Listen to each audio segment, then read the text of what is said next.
Paz e graça para você ligado no blog. Deus o abençoe e recompense por nos acompanhar e apoiar o nosso trabalho. Contamos com as suas orações. Ontem fez 50 anos da morte de Martin Luther King Jr. E eu, estarrecido, descobri que tenho alunos que nunca ouviram falar nele. Não sabem qual a importância desse homem. Olha, Martin Luther King Jr., na minha opinião, com certeza, um dos maiores nomes do século XX, talvez o maior. Eu não vou dizer que ele seja o maior nome do século XX, porque tem o Nelson Mandela disputando também, né? Embora Nelson Mandela tenha vazado para o século XXI. Pois bem, o importante é destacar que Martin Luther King Jr. é um nome que não pode ser esquecido e que precisa ser reverenciado, e o nome de Deus precisa ser louvado pela vida desse homem que mudou a história dos Estados Unidos e, por extensão, a história do Ocidente livre sem violência. Ele foi o grande perpetrador de mudanças sociais agudíssimas, fortíssimas, enormes, sem violência. Ele pregava a não violência, a resistência pacífica. Ele era negro, pastor, filho de pastor, um orador excepcional, tinha o dom da palavra, e ele defendia a mudança. Porque na época de Martin Luther King Jr., os Estados Unidos tinham a lei racial muito forte, havia banheiros para negros e banheiros para brancos. Os negros não podiam, por exemplo, usar o ônibus dos brancos, eles não podiam sentar. Se entrasse um branco e não tivesse lugar para sentar, o negro tinha que ficar de pé e o branco sentava. E os dois pagavam a mesma passagem. O que é que fez o Martin Luther King Jr.? Ele propôs que os negros não usassem mais ônibus, fossem trabalhar a pé, para forçar as companhias de ônibus a reverem essa postura, porque nos Estados Unidos, e aqui, né, tudo manda é o dinheiro. As empresas começaram a perder dinheiro porque os negros aderiram. Os negros e as negras, né, as babás, as empregadas domésticas, eram todas negras. E elas iam para o trabalho a pé, andavam muito, mas não pegavam ônibus para não pagar passagem. E aí, o que aconteceu?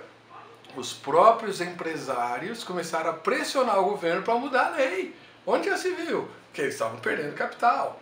A polícia reprimia os movimentos sociais, as manifestações eram todas muito pacíficas. Os negros se juntavam, né? Em Washington, 250 mil americanos marcharam sobre Washington, sob o comando de Martin Luther King Jr. Foi quando ele pregou aquela frase célebre: eu tive um sonho, né? O sonho de uma nação onde o homem não seja julgado pela cor da sua pele, mas pelo seu caráter. Né? A polícia reprimia, jogava os cães contra os negros, que mordiam os negros, eles eram espancados, etc., mas eles não reagiam. Isso é que é o mais incrível. O mais incrível, Martin Luther King conseguiu mobilizar a população negra dos Estados Unidos para nunca reagir. E eles não reagiam, apanhavam quietos. Sim, apanhavam quietos. O que aconteceu? A própria população branca começou a tomar as dores dos negros, ao verem os negros sendo espancados sem reagir, né, serem vítimas da violência perpetrada pela polícia, pelas autoridades, sem cometerem atos violentos. Mudou a lei e mudou o mundo. É óbvio que há muita coisa ainda que precisa ser feita na esteira do trabalho de Martin Luther King Jr., assim como Nelson Mandela na África do Sul. Agora, o importante é saber que para mudar o mundo você não precisa fazer revolução. Nós vivemos aqui no Brasil dias muito difíceis, vão piorar com essa decisão dos tribunais superiores que contrariam os grupos de esquerda de forma muito violenta. Então tem havido muitos confrontos e as coisas vão piorar. Até o comandante do Exército já levantou aí um recado muito importante. Enfim, vivemos dias de muita instabilidade. Que o povo de Deus, meus irmãos e minhas irmãs, além de orarmos pela nossa nação e pelos nossos líderes, que nós nos espelhemos em nossas palavras, especialmente aqueles ministros que vão à mídia e insuflam, representando o evangelho com um discurso de ódio. lembrem-se de Martin Luther King Jr. Ele pagou um alto preço. Antes dos 40 anos de idade ele foi assassinado. Fez 50 anos ontem o assassinato covarde de Martin Luther King Jr., mas a voz dele não se calou. A mensagem dele de sonhar com um mundo onde as pessoas não sejam julgadas pela cor da sua pele, nem pela sua aparência, nem pela sua etnia, mas pelo seu caráter.